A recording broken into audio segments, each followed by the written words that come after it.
Oi, pessoal. Então, a gente vai falar agora sobre evolução humana. Então, quando a gente pensa em evolução humana, a gente tem que pensar que isso é uma história extremamente recente. Aqui está uma filogenia datada, né, desde a formação do planeta Terra até os dias atuais. Né? E quando a gente pensa, né, na época em que todos esses organismos surgiram e chega aqui a situação dos humanos, a gente vê que nós temos a gente emergiu enquanto organismos muito recentemente. Então, quando a gente olha aqui, né, a gente tem aqui os tarsos, os macacos do Novo e do Velho Mundo, né, gibões, gorilas, né, e os humanos e os neandertais, eles apareceram aqui há muito pouco tempo, há poucas décadas de milhões de anos. Então, a gente, quando pensa nisso, né, e olhando os organismos que ainda existem, a gente vê que tem muitos buracos, né? No grupo que a gente chama de hominide, né, que inclui os humanos e os grandes primatas, né? Então, esse é um grupo recentemente recente, né? E nós temos muitos buracos, ou seja, vários organismos que foram extintos, né? Intermediários. Então, dentro desse grupo, inclui, por exemplo, os chimpanzés, o gênero Pan, né? Que estão aqui, como organismo filogeneticamente mais próximo do humano, os gorilas, que é o grupo gorila, o gênero gorila, e os orangotangos, que é o gênero pongo. É, mas como é que a gente reconstrói o passado se só existem esses organismos atualmente existentes? A gente vai ver um pouquinho sobre isso nessa aula. É importante a resgatar evidências fósseis, né? Ou seja, além de dados, né, dos fósseis datados, que são importantes para a gente saber quando aquele organismo viveu, há quanto tempo atrás, né? Temos evidências também da paleoantropologia e da arqueologia que podem nos ajudar a entender também o que eles faziam, como eles viviam, que instrumentos usavam. Também temos evidências biogeográficas, ou seja, onde eles ocorreram, quais as suas prováveis rotas, e evidências moleculares, né? Nesse caso, paleogenômica, né? A gente trabalha com dados de paleogenômica, que a gente vai ver um pouco mais sobre isso no final da aula. Então, a gente pode tentar inferir, né, quais eram as espécies, qual a relação entre as unidades taxonômicas, se eles formaram híbridos, né? Então, isso é bastante elusivo e tem sido muito usado. Aqui mostrando, nós temos o cariótipo de humano, é o primeiro cromossomo de cada um desses 23 pares. O segundo cromossomo é do chimpanzé, o terceiro é do gorila e o quarto é do bonobo. Vejam que o cariótipo, na maioria dos cromossomos, ele é muito semelhante entre esses organismos, exceto, principalmente, esse cromossomo 2 aqui de humano, aonde a gente vê que no lugar de um único cromossomo metacêntrico grande, né, nesses grandes primatas, nós temos dois cromossomos acrocêntricos.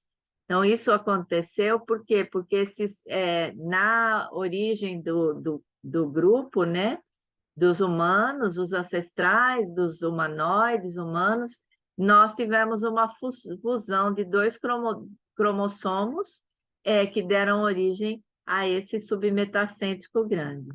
Mas quando a gente considera todos esses organismos, é impressionante, porque a homologia entre eles, né, é bem significativa em termos de similaridade das sequências de DNA. Então, a gente diz que há uma grande macrosintenia. Uma outra coisa, né? Aqui um outro slide mostrando que é bem interessante, outros tipos de rearranjo, além dessa fusão aqui, né? Dos dois cromossomos acrocêntricos que eu comentei. Em alguns cromossomos a gente não tem mudança na ordem, a sintenia ela é muito forte. Em outros cromossomos nós temos eventos como duplicação, que aconteceu aqui no cromossomo 1, né? O nosso cromossomo tem uma região duplicada comparado com os primatas, né? Transposição, sequências que mudaram de lugar, né? Em vários cromossomos. Em outros casos, houve uma transposição, mas a sequência ela se inseriu numa posição invertida, então, junto com inversão, e várias duplicações. Aqui mostrando o que foi feito nesse caso. Pegaram os cromossomos do gorila, marcaram esses cromossomos, cada um deles, e hibridizaram com os cromossomos humanos. Então, o que a gente observa aqui, por exemplo, naquela região lá que houve uma duplicação, né? Ficou aqui uma falha, uma região que não hibridizou, porque após a duplicação, essa região sofreu rearranjos, tá? Então, nós temos várias regiões aqui no cariótipo humano, inclusive esses braços curtos aqui próximo ao satélite, aonde não tem homologia, mas vocês observem que a maioria dos cromossomos é muito parecida em termos da qualidade da sequência, e aqui nós temos, né, os dois cromossomos fusionados do gorila, o 11 e o 12. Os mais semelhantes são os cromossomos sexuais, né? E alguns desses cromossomos pequenos aqui, como 20, 21, né? Que tem uma homologia, uma conservação muito grande.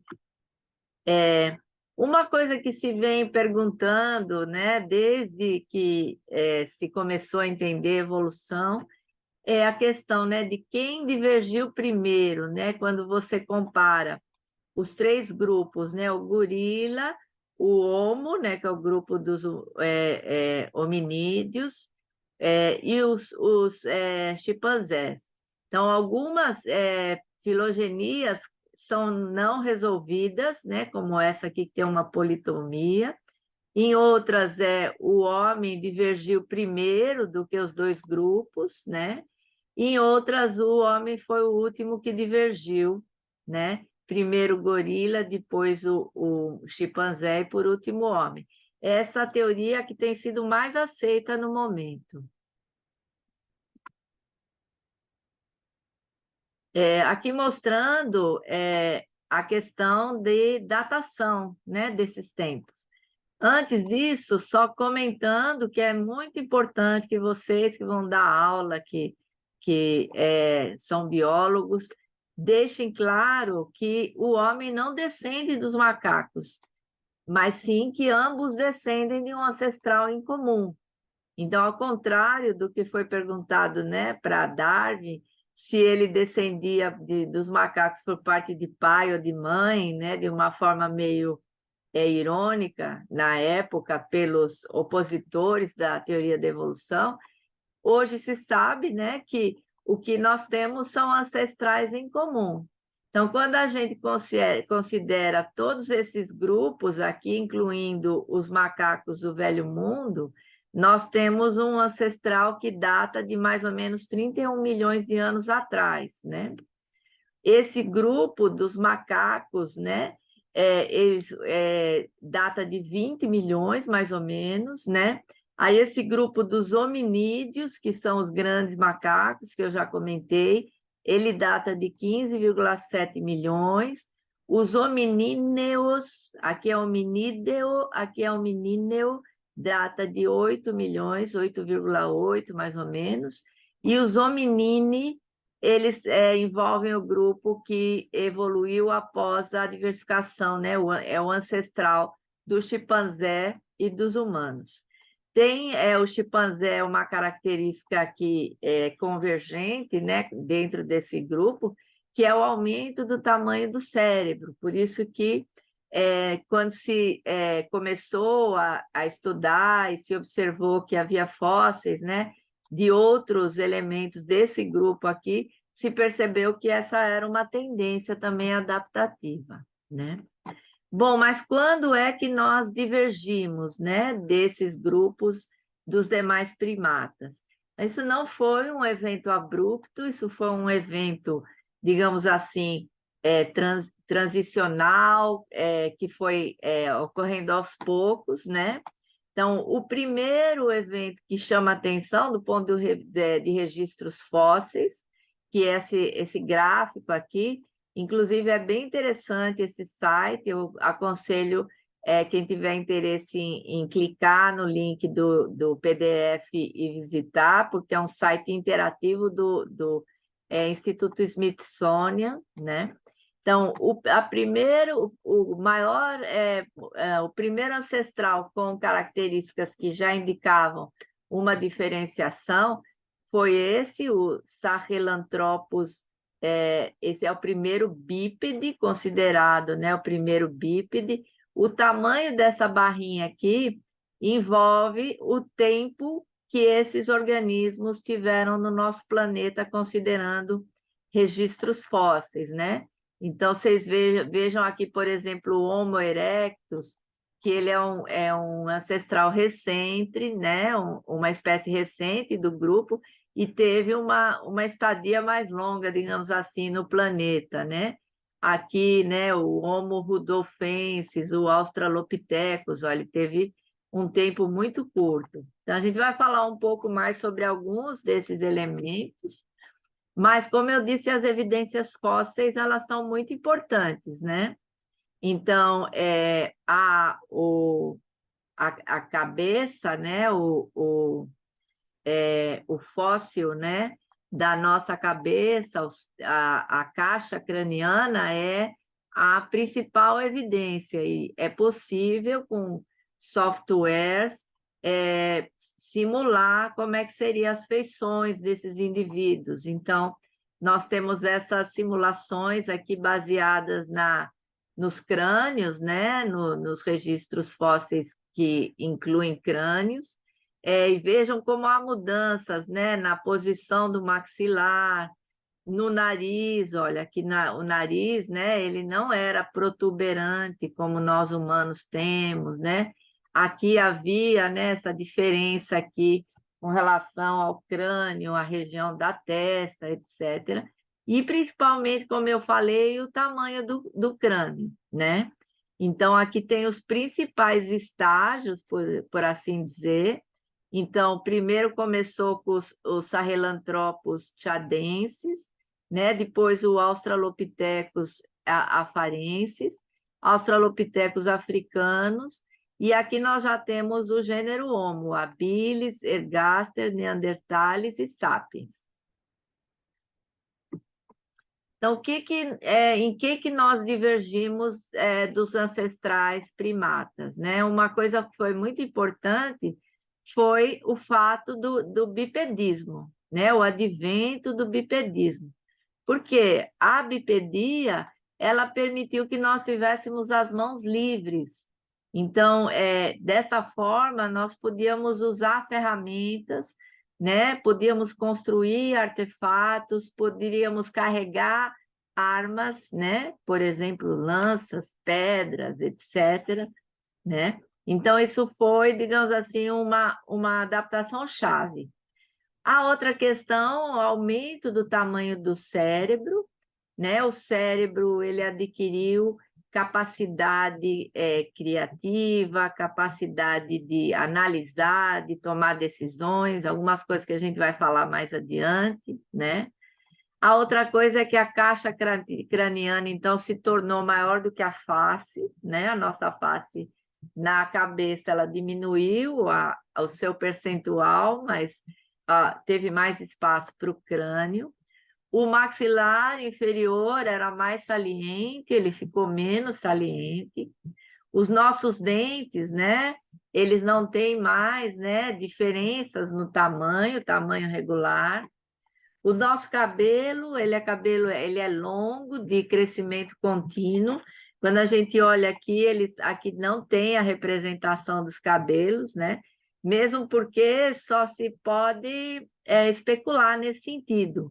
Mas, por exemplo, esse grupo aqui se acredita que eles eram todos, tinham o corpo todo coberto de pelo, ao contrário, né, de nós humanos recentes, né? Os pelos corporais, né, são escassos, né, no nosso grupo.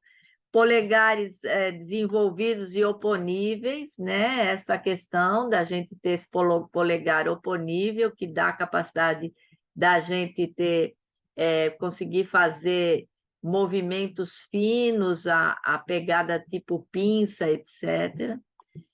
Pernas 30% maiores que os braços, né? Os ancestrais, eles tinham pernas quase do mesmo tamanho ou iguais, ou pouco maiores do que os braços. Isso naturalmente era adequado para quando a pessoa, o indivíduo andava, né, arqueado ou semi-ereto, né? Corpo com camada subcutânea de gordura. Essa camada nossa de subcutânea, né, que inclusive tem muito a ver, né, com a obesidade, etc., ela foi uma vantagem adaptativa. Por quê? Porque nós não tínhamos os pelos, então a gordura subcutânea ela é uma proteção térmica, né, que o corpo tem. O primeiro bípede, como eu falei, né, foi o Sahelanthropus tchadensis, chamado também de homem de Toumai, né? Toumai, né, é uma região que fica no Chad, na África Central, aqui nessa área aqui do mapa, né? Esse fóssil, né, ele recebeu essa designação de Toumai, porque isso significa esperança de vida na língua da população aqui dessa região da África, né?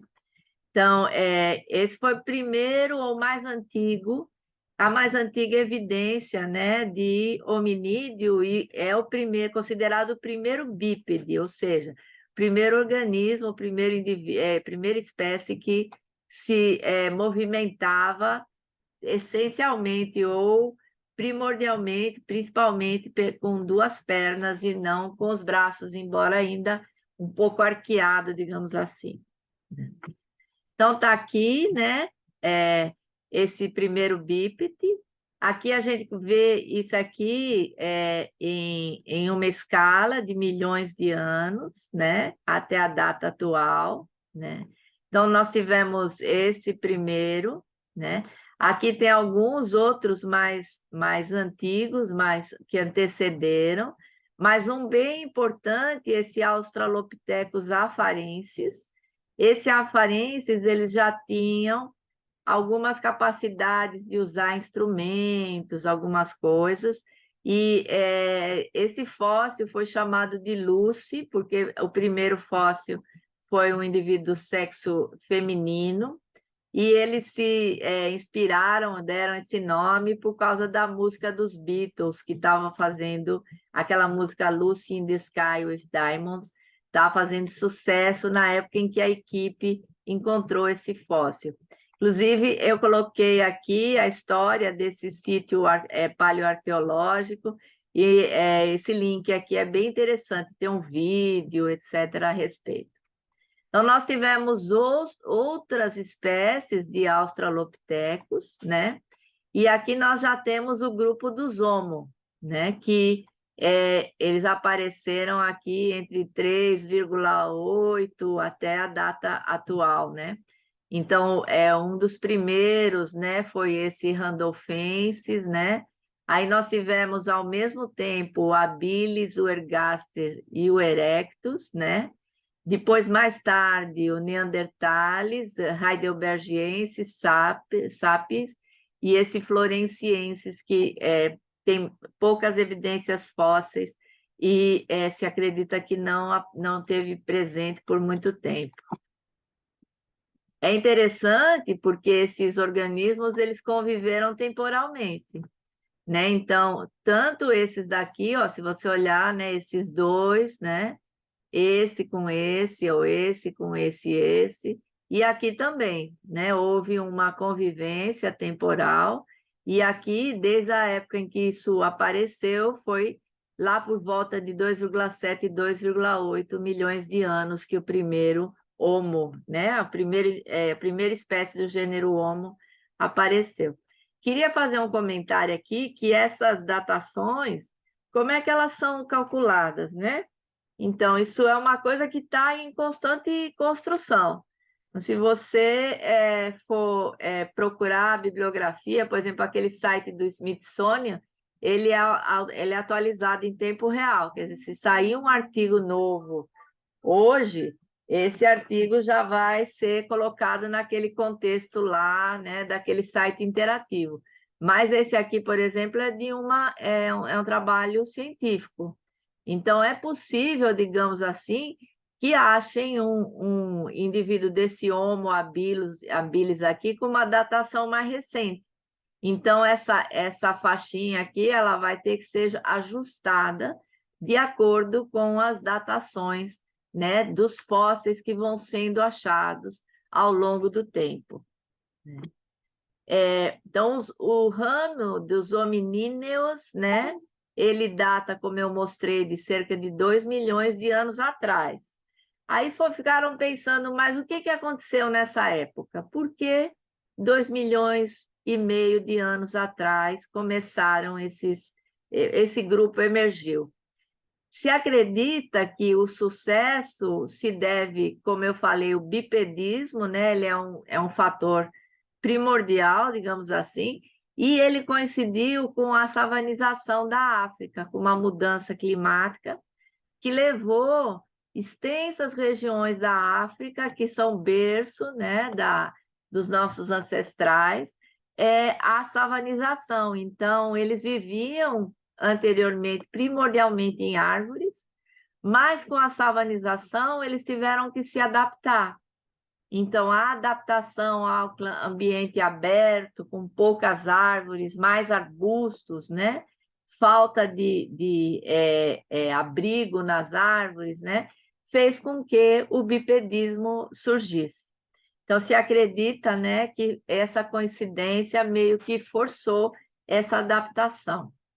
Quando a gente olha, né, esses outros primatas e o ser humano, se observa que tem uma diferença bem significativa tanto nos ossos da bacia, como nessa articulação, principalmente, né, como na curvatura do fêmur em relação aos ossos da bacia. Então, essa região aqui ela é fundamental para definir, né, qual era o hábito, e esse ângulo, que é chamado de ângulo valgo, né? Aqui nesse caso é humano, aqui é chimpanzé, ele é que fez toda a diferença, porque o chimpanzé ele consegue ficar em pé, mas ele não anda com estabilidade em pé, né? Se você for olhar também, a perna dele, né, ela faz esse ângulo para cá, enquanto a nossa perna, né, ela é assim, ereta, reta, e permite um equilíbrio e beneficia o bipedismo.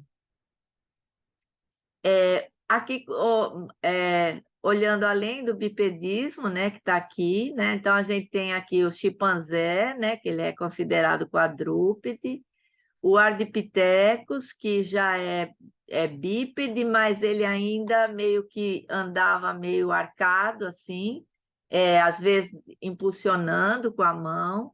O Australopithecus, né, ele já era ereto, né? O Homo erectus e o homem. Aqui mostrando também a evolução do tamanho do cérebro, né? Então, os ancestrais dos bípedes, eles ainda não tinham o cérebro tão desenvolvido. Ao longo desse tempo evolutivo é que o cérebro foi aumentando de tamanho. Os dentes também, né? Eles tinham dentes incisivos e molares, né?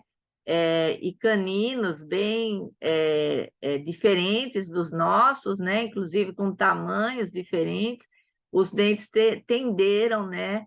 a uma regularização de tamanho, né? Então, nós temos esses dentes praticamente todos do mesmo comprimento, embora eles podem mudar um pouco de largura, etc. Aqui mostrando a questão do hábito arbóreo. Então, esses dois grupos, eles tinham um hábito arbóreo frequente, né?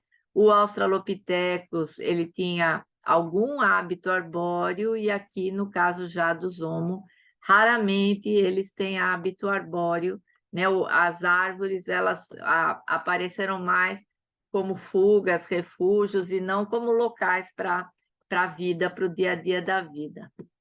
Então, aqui só mostrando, eu não vou, por conta do tempo, correr todos esses detalhes, né? Mas aqui falando dos habilis, o Homo habilis, rudolfensis, ergaster, todos eles até os sapiens. Vejam que a altura também foi modificando, os indivíduos, esses mais primordiais, eles eram menores em altura, e hoje nós temos indivíduos, inclusive, até com mais de 2 metros, né? O aspecto físico, né? Ele era robusto, os ossos mais pesados, mais grossos, né? Esse Homo heidelbergiensis, né? E o Neanderthalis, eles eram adaptados ao frio, né? Enquanto que o Homo sapiens, ele já conseguiu se adaptar a diferentes condições climáticas, né? E o que eu quero chamar a atenção aqui é a questão do volume do cérebro. Então, os neandertais, eles tinham um cérebro maior do que o nosso, um pouco, né? A caixa craniana deles era um pouco maior, e é interessante porque nós sobrevivemos enquanto eles foram extintos, né? E a gente vai falar um pouco sobre isso, né, depois. Aqui a questão da distribuição, em que locais esses fósseis foram encontrados, né? A forma do crânio também é bem interessante, né? E as mandíbulas e dentes, né? Aqui, esse mapa, eu gosto muito dele porque ele mostra uma coisa que foi super interessante, que são as rotas, né, que fizeram com que os grupos dos hominíneos, né, os Homo principalmente, ocupassem o planeta todo, né? Então, a hipótese, né, ela é chamada Out of Africa, quer dizer, eles se originaram na África, da África eles migraram e conseguiram alcançar o restante do planeta. Então, aqui nessa região da África, né, do oeste da África, mais ou menos central, é que se considera que eles se originaram, migraram para o sul, para o leste e para o norte, né? Para o oeste e para o norte. E aqui, quando eles migraram para o norte, essa região aqui foi uma rota de migração. Porém, essa região hoje, se você for ver, ela é toda ocupada por mar, né? Então, hoje em dia não seria possível essa migração. Por quê? Porque na época, né, ainda foi na época em que estava ocorrendo, né, uma das glaciações, e um dos efeitos é a descida da maré, né? Porque grande parte do mar congela. Então, essas regiões que estão aqui em cinza, elas são regiões que não são mais terra, elas são regiões de mar, né? Várias aqui, essa região aqui, essa aqui. Então, toda essa área aqui que está assim, em azul, ela não é mais solo terrestre hoje em dia, ela é uma região de mar. Então, essa topologia do solo, digamos assim, facilitou. Outra coisa que chama atenção aqui são esses pontinhos, né? Mostrando regiões em que foram feitos registros fósseis, né? Que, como está mostrando aqui, né? Então, houve essa migração, depois essa migração permitiu que daqui dessa região, né, que é entre a África e a Ásia, aqui a Europa, houvesse, né, essa migração adiante, né, até a Ásia, a Austrália, e depois, mais tarde, para as Américas. Aqui mostra, então, esses sítios fósseis com um pouco mais de detalhe, né? as cores dos fósseis, elas estão de acordo com essa questão temporal. Então, nós temos aqui o Homo sapiens, que está sempre em vermelho, né? O Homo neanderthalis, que fica em laranjinha, que ele dominou, principalmente aqui na Europa, né? O heidelbergensis, que é azul clarinho, que ele migrou daqui e ocupou mais a Ásia, né? E até próximo, né? Da região da Austrália. E esse Oldowan aqui, que é o Homo habilis e o Homo ergaster. Então, todos esses registros fósseis, eles ajudam essa questão que eu falei no começo da aula, né? Que é por onde, né? Em que locais eles ocorreram, e com o fóssil que pode ser datado, você pode reconstruir a pergunta do quando. Aqui é interessante, nessa região aqui, mais ao norte, perto já na região onde hoje é a Rússia, na Sibéria, porque houve uma escavação arqueológica numa gruta, né? Na verdade, é uma caverna chamada de Caverna de Denisova, na Sibéria. E nessa caverna se descobriu uma espécie, isso é um achado bem mais recente, inclusive, do que esse estudo aqui, onde se observou que havia uma espécie nova, que foi o Homo denisovano, né? Então, esse Homo denisova, ele foi descoberto nessa caverna em 2010, então uma coisa bem recente comparativamente, né, aos achados anteriores. E mais recentemente, agora já na pandemia, em 2020, também uma caverna no Tibete. Então já tem indicações de que essa espécie ela migrou na direção da Ásia também. Ele viveu entre 200 mil e 40 mil anos atrás, né? E o seu genoma e o DNA mitocondrial, aqui está parte ainda, mas já foi totalmente sequenciado. Eu vi que saiu recentemente, né? Isso, então a gente já sabe bastante coisa do ponto de vista genômico dessa espécie. Inclusive, eu assisti uma palestra de um pessoal lá do Instituto Max Planck, que trabalha com paleogenômica na Alemanha. Inclusive, é de lá que veio esse último prêmio Nobel, né? Foi para um pesquisador de lá.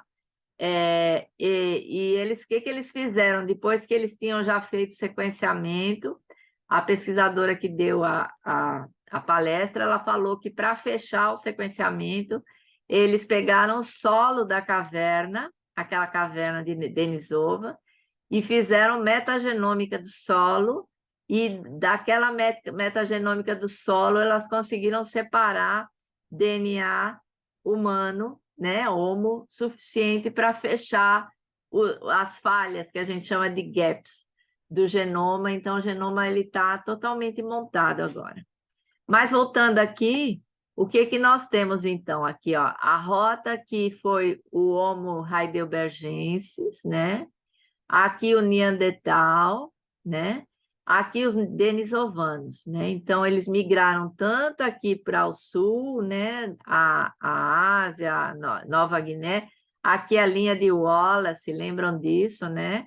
Que é uma área que ela tem muitas ilhas e durante as glaciações é possível cruzar aqui ou parte disso, e a caverna de Denisova, né? Então, essa cor aqui mostra o nível do mar, que ele era bem menor durante a era glacial, né? Então, o que se acha, né, que houve? Então, o Homo erectus, ele surgiu na África, né? E ele ocorreu entre 2 e 1 milhão de anos, e aí ele foi extinto e deu origem, né, a esses dois grupos, né? O Homo sapiens e o heidelbergensis. O heidelbergensis, por sua vez, deu origem aos neandertais e aos denisovanos, e se considera aqui que houve uma hibridação com o Homo sapiens. A gente vai falar um pouco sobre isso também. Então, o que é que nos faz diferentes, né? Então, uma das coisas em termos de inovação, né, a fabricação de ferramentas, né? Além do consumo de proteína animal, também o consumo de vegetais, né? Nós somos onívoros, capacidade de cavar, quebrar frutos, né? Um outro marco importante foi o domínio sobre o fogo, né? A domesticação de plantas e animais. Então, os registros arqueológicos mostram que os indivíduos, né? Eles carregavam sementes, né? Ou que eles, por exemplo, eram capazes de assar a comida e processar a comida, o que tem muito a ver com a diminuição dos nossos dentes, né? E também o uso de plantas e de outros materiais para fins médicos, ou para fins de tratamento, ou para nutrição. Mas uma coisa extremamente importante foi o desenvolvimento dos centros da fala e da linguagem, né? Então, essas características inovadoras todas, né? Elas foram chave, né, para a nossa evolução. Uma outra coisa é a questão da criatividade, né? Então, a capacidade de contemplar algo, de pensar como você pode modificar aquilo, o que você pode fazer com aquilo, a reflexão, o questionamento se considera, né, que ele foi muito importante para o início de religiosidade, de rituais, né, aquela questão de onde viemos, para onde vamos, né? Então, aqui mostrando, né, um sepultamento muito adornado em Sungir, na Rússia, né? Então, dando indicação de cerimônias elaboradas, né? Aqui uma pintura rupestre, né, na França, datada de 36 mil anos atrás. Esse osso de mamute aqui, osso com um desenho de mamute, né? Também na França, em La Madeleine. E essa escultura aqui, ela é assim pequenininha, ela é bem pequena. Inclusive, eu visitei o museu onde ela está exposta. É a Vênus de Willendorf, na Áustria, e se considera, digamos assim, entre essas evidências, né, antigas, uma das coisas mais bem elaboradas, né? Tamanho, detalhe, a riqueza que essa escultura tem, né, em pedra. Então, as datas prováveis dessas migrações, então, como eu falei, isso é uma questão em construção, né? A cada nova evidência, a cada novo achado fóssil, também a questão de que as técnicas de datação, se você pegar um livro de 20 anos atrás ou de 15 anos atrás, vai ter datações diferentes. Por quê? Porque as técnicas de datação também têm evoluído, mas assim, só em termos aproximados, né? Uma bibliografia recente, que é esse livro aqui do Futuyma e o Kirkpatrick. Então, nós temos a saída da África, né? Há cerca de 60 mil anos atrás. Aí, a ocupação dessa região da Europa há 40 mil anos. Aí, os denisovanos, né, que migraram aqui para essa região há 55 mil anos, né? Aqui o Homo, aqui o Homo de Denisova. Aqui a ocupação da Austrália, cerca de 50 mil anos atrás. A passagem para as Américas, ela ocorreu como em outros animais, né, que a gente viu na aula de biogeografia, pelo Estreito de Bering, né, e isso se propõe que tenha sido há cerca de 20 mil anos atrás. Né? Aí aqui os principais registros fósseis indicam que eles chegaram aqui nessa região, né, do sul dos Estados Unidos, México, há cerca de 13 mil, e aqui na América do Sul há cerca de 12 mil anos atrás. Então, se acredita que a capacidade de formar populações ainda levou um tempo, então se acredita que essas populações elas apareceram cerca de 8 a 10 mil anos atrás aqui nessa região. Então, a questão das hibridizações, né, é uma coisa que se questionava muito, se esse pessoal conviveu, né, em locais parecidos, né, ou se eles têm rotas que são coincidentes com fósseis de mais de uma espécie, será que eles hibridizaram? Será que eles eram capazes de hibridizar? Então, as evidências mostram que, de fato, né, eles hibridizaram, as evidências de sequenciamento de genomas completos, né, paleogenomas, como a gente fala, elas indicam que sim, né? Então, se acredita, né, que tenha material do Homo erectus nesse outro grupo aqui, do denisovano e dos neandertais, né, que tem uma origem comum. Então, se acredita que aqui houve hibridização, né? E aqui os denisovanos, por sua vez, com as espécies de Homo, né? Que já estavam ocupando muitas regiões, né? A Ásia, Europa, né? A região próxima, né? Da Austrália, África. Então, todas essas regiões aqui, elas tiveram possíveis hibridizações, né? Então, além deles terem vivido, eles interagiram.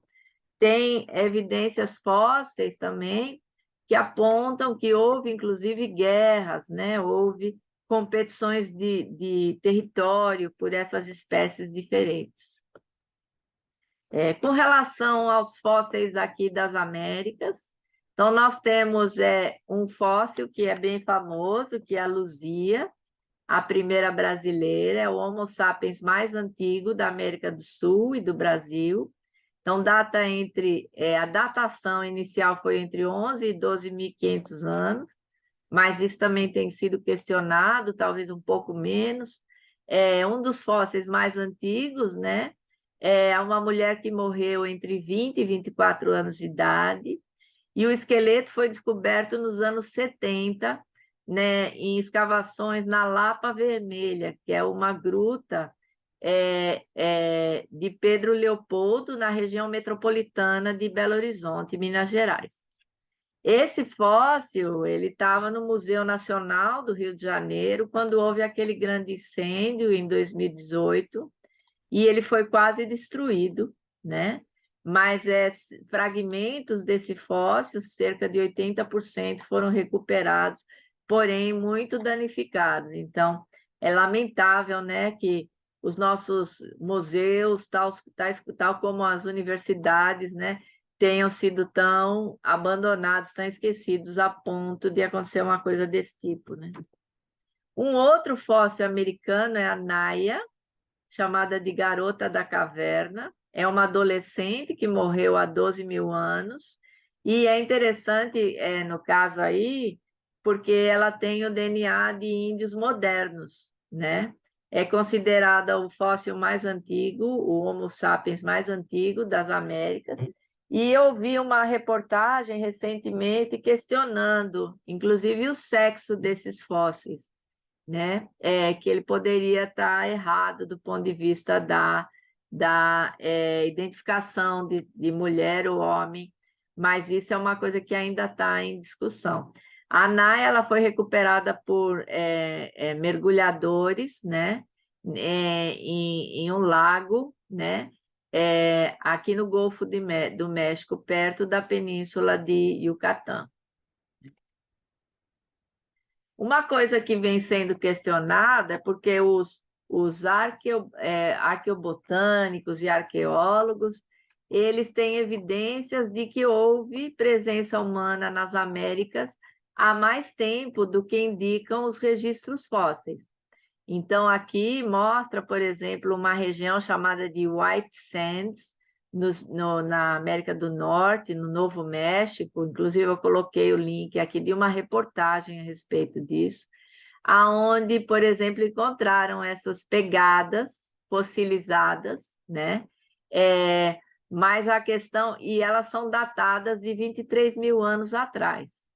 A questão é que não tem ossos, né? Então, a ausência dos ossos impede da total certeza de que esses indivíduos, né, que deixaram essas pegadas muito parecidas com as nossas de humanos, elas sejam realmente de humanos ancestrais. No Piauí, da mesma forma, né, que tem essas evidências arqueológicas, né, por pesquisadores brasileiros e franceses, que inclusive trabalham com domesticação de plantas, com instrumentos, né, fogueiras, por exemplo, isso aqui é uma fogueira que foi encontrada, né, vestígios de uma fogueira, é possível verificar pelas pedras queimadas, pelo resto de material aqui, que isso foi uma fogueira. Então, essas pedras lascadas, etc., indicam que havia presença humana há cerca de 22 mil anos, né? Mas faltam os ossos, como eu falei, né? Então, para que se tenha certeza realmente disso, ainda é necessário achar registros de fósseis dos indivíduos que viveram nesse local. Antes de terminar, né, eu quero falar um pouquinho sobre essa questão da paleogenômica. Então, a paleogenômica é a genômica de fósseis e espécies extintas, né? E essa paleogenômica é uma área da biologia e da genômica, né? Que ela está muito em voga, né?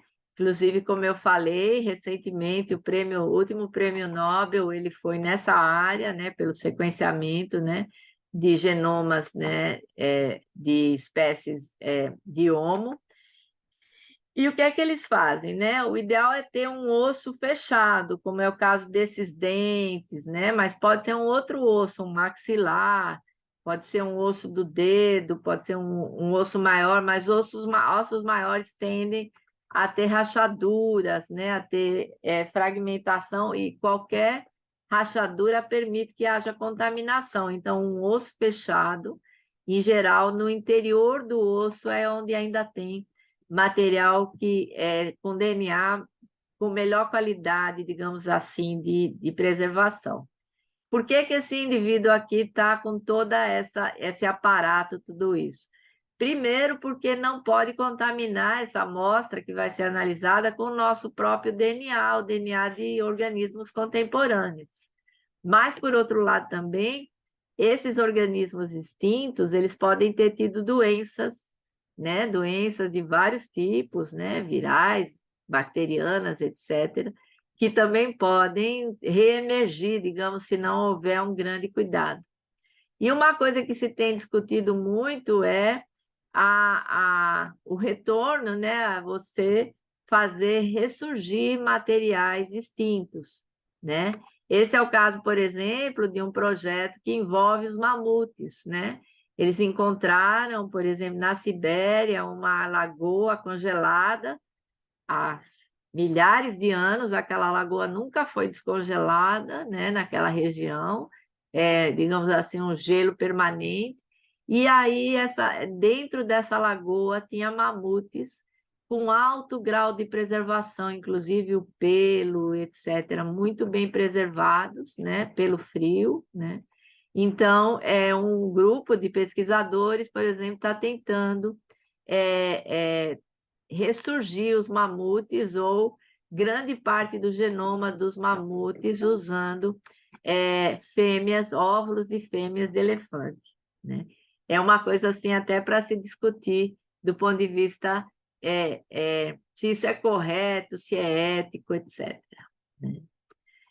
Aqui só mostrando, né, que 99,7% das nossas sequências são idênticas às dos neandertais, né? E houve cerca de 88 substituições em 83 genes. Então, de 83 de 25 mil, cerca de 25 mil genes nos diferenciam dos neandertais, né? Alguns são genes importantes ligados ao desenvolvimento cognitivo, inclusive fala, comunicação, formação de esqueleto, né? Então, uma coisa interessante nesse estudo aqui, que está nessa matéria, é que ainda quando se sequenciou esses genomas, né, humano, o denisovanos e os neandertais, que ainda tem um outro potencial, considerando as sequências que doou de 0,5% a 8% do genoma desses grupos aqui, que é considerado uma outra espécie de Homo que ainda não foi descrita, né?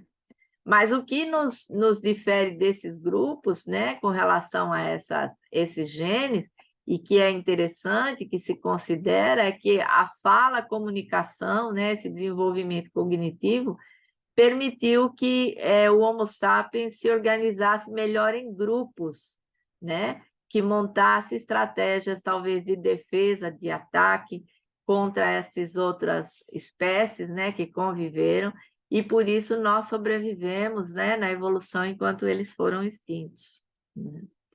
Então, aqui só esse trabalho, só dizendo, né, o genoma do Neandertal revela uma quarta e misteriosa linhagem humana, que é essa linhagem possivelmente existente, cujos fósseis até hoje não foram descobertos. Talvez nem sejam, porque nem sempre é possível, né, manter os fósseis, que é, aliás, uma das questões aqui das Américas, né? Por que nós temos tão poucos fósseis, né, com mais de 10 mil anos? Justamente porque as nossas condições de preservação desses fósseis, do ponto de vista do ambiente, elas não são tão adequadas.